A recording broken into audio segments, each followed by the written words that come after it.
고제역 등의 가축 질병이 자주 발생해서 축산농가에 큰 피해를 주고 있는데요. 지금부터 축산농가의 피해를 최소화하기 위한 차단 방역 등 사전 대책을 알아보겠습니다. 방역은 크게 세 가지로 구분되는데요. 첫째, 가축 질병의 전염원이 농장 내로 침입하지 못하게 하는 차단 방역. 둘째, 농장 내부의 병균을 없애서 감염을 줄이는 농장 내 방역. 셋째, 사육 관리자와 기구 등의 일반 소독이 있습니다.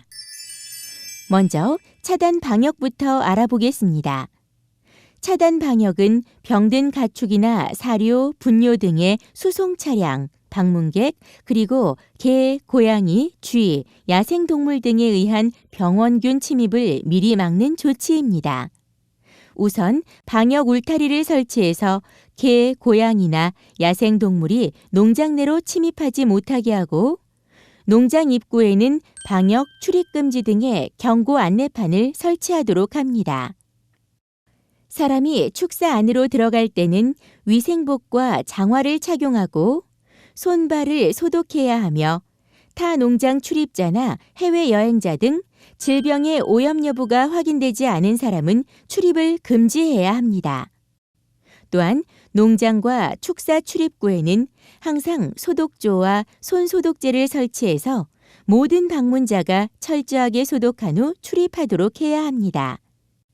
벌크로 된 사료는 반드시 농장의 울타리 밖에서 벌크 차량을 이용하여 사료통에 넣고 포장된 사료는 간이 보관 창고에서 24시간 정도 훈연 소독한 다음 축사 내로 이동합니다.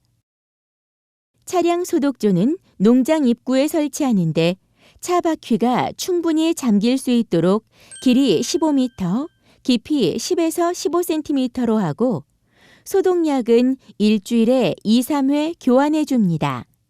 특히 가축 수송 차량, 사료 차량, 수의사 차량 등과 같이 다른 농장이나 도축장을 왕래하는 차량은 분무 소독기로 철저히 소독해야 합니다.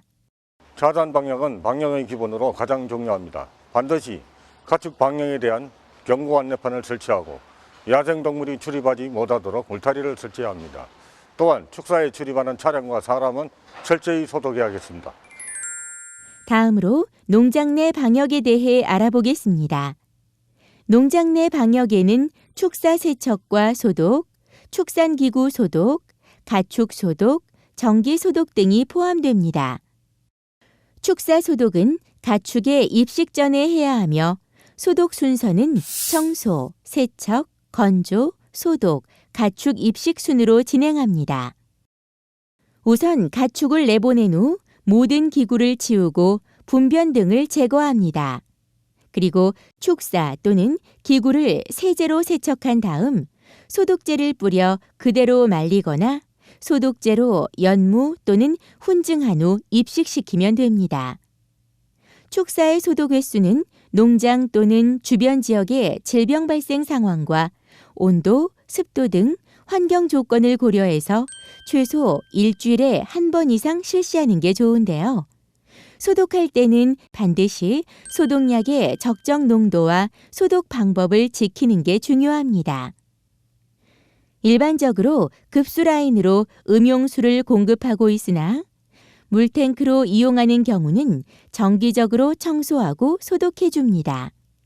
특히 물 공급 파이프의 내부 소독을 철저히 해야 하는데 5%의 인산액으로 소독하면 좋습니다. 또한 가축 사육 도구, 전기 제품, 기계, 사료통, 저장고를 청결하게 관리하고 녹슨 장비가 있으면 대체합니다. 외부로부터 가축을 새로 입식하기 전에는 반드시 그 지역이나 농장의 가축 질병의 오염 여부를 확인해야 합니다. 또한 축사로 가축을 입식하기 전에는 질병 여부의 확인과 면역력을 높이기 위해서 격리 수용을 해야 합니다. 이때 일반적으로 8주를 기준으로 격리 및 순화를 하는데요. 격리는 기존의 축사와 최대한 떨어진 격리 축사를 이용하는 것이 원칙적이지만 농가에서는 최대한 합사를 늦춰서 순화하도록 합니다. 특히 격리 순화 기간 동안 농장에 질병이 발생하면 예방접종을 해줍니다. 끝으로 일반 소독은 가축 전염병의 병원체와 병원체를 전파하는 미생물 또는 곤충을 박멸해서 전염병 피해를 방지하는 수단입니다. 축사 소독은 맑은 날 오전 중에 하고 살포한 소독약이 건조한 다음 가축을 들여보냅니다. 이때 질병의 매개 곤충을 방지하기 위해서 살충제를 함께 살포해야 합니다. 또한 폐사 가축이나 가축이 없는 축사의 바닥을 소독할 때는 주로 생석회나 가성소다를 이용하는데 생석회는 동물용 의약품이 아닌 화공약품을 제곱미터당 300에서 400g 뿌려줍니다. 소독 대상에 따른 권장 소독제는 가축과 사람은 구연산, 축사 내부는 구연산, 알칼리제, 염소제, 축사 외부는 알칼리제 등의 소독제를 쓰는 게 좋습니다. 구제역 등 전염병의 발생을 차단하기 위해서는 무엇보다도 축사 입구, 내외부 및 이동도로의 철저한 소독과 방역이 중요합니다. 특히 축산 농가들의 방역의식 고취가 필요합니다. 전염성이 강한 가축의 질병은 일단 발생하면 폐사 또는 도살 처분되므로 피해가 큽니다. 따라서 사전 대책을 철저히 해야 하며 특히 축사 밀집 지역은 가축 방역에 대한 더 많은 관심과 주의를 기울여야겠습니다.